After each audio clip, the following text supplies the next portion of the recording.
Richard, welcome. Thank you so much for joining us, and congratulations on your new role. Thank you very much. What do you hope to bring to the role of the chair of the PLSA, and what is it as a role, if you like? What do you need to do? Okay, so the role as chairman of the association, I mean, technically my role is to manage the board.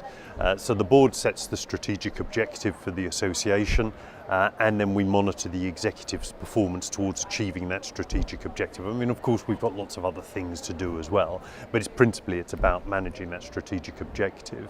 And what do I bring? Well, the strategy for the association, we began this process 3 or 4 years ago, and so there's continuity, first of all, that I'm planning to bring. I've been on the board for the last 4 years. I was on the board that decided to rename the association, to change the way that we look at the world and the world looks at us. And so I want to continue that mission, that delivering a slightly different outlook, the way that we address the world. And you could be seen as leading by example, if you like, because this is an industry that does need to evolve and adapt all the time. Oh, absolutely. And actually, sometimes they're dragged towards it kicking and screaming. We're a very analytical, I think it's left-hand brained industry. We're very analytical, we're very logical, but sometimes we're not as creative as we need to be. And I think to address some of the issues, some of the problems that we've got with pension and lifetime savings, we need to be far more creative. So yeah, hopefully leading by example. What do you think are the key challenges facing this industry? This tagline this week is decoding the future. What does that mean, and what are the big questions they're asking? So obviously the future holds lots of unknowns. The future has always held lots of unknowns. So decoding the future is in part about trying to anticipate what could happen and how we need to react to that. But from a strategic point of view in terms of pensions, so in the past pensions were seen as a siloed standalone financial product. You didn't really join them, you didn't really contribute, or if you did, you didn't notice. You didn't have to do any planning, you just stayed until retirement and then you were given an income for life. But that's not the way that people see pensions now.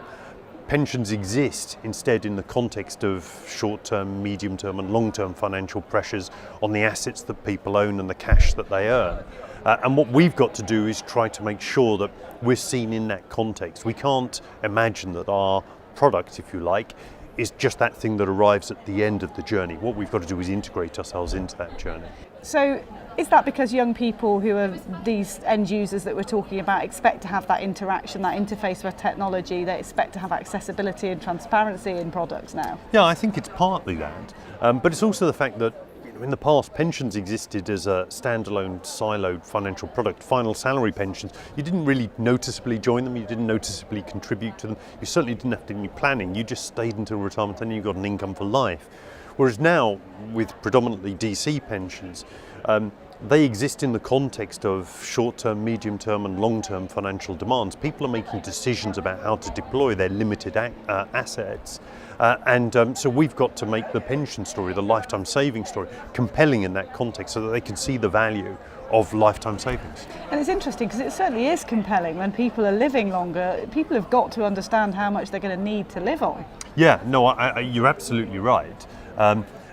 It's an interesting debate that we have from time to time. Should we tell people the size of the mountain they've got to climb? Because if you tell them, it might put them off. To me, I think we have to be honest with people because they're going to get a shock at some point. And I'd rather they got that shock at 30 and did something about it than they got that shock at 64 and realised they could do nothing about it.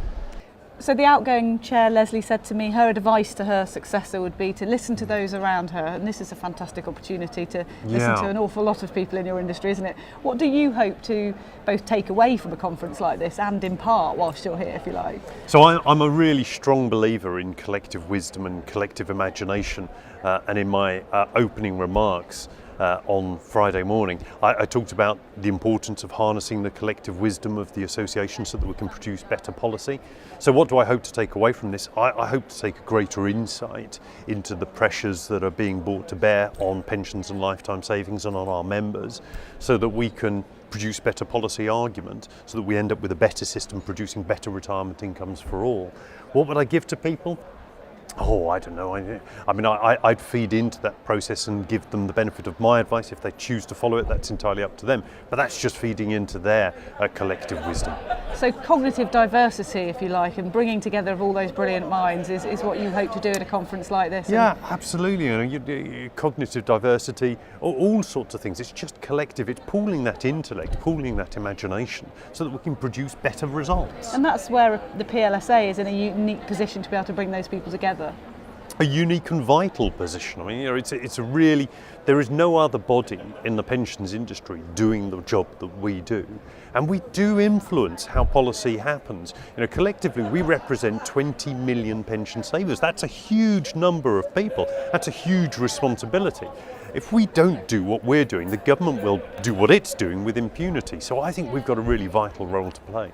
Brilliant, and look forward to seeing what you do in the next 3 years, Richard. Thank you. Good luck. Thanks.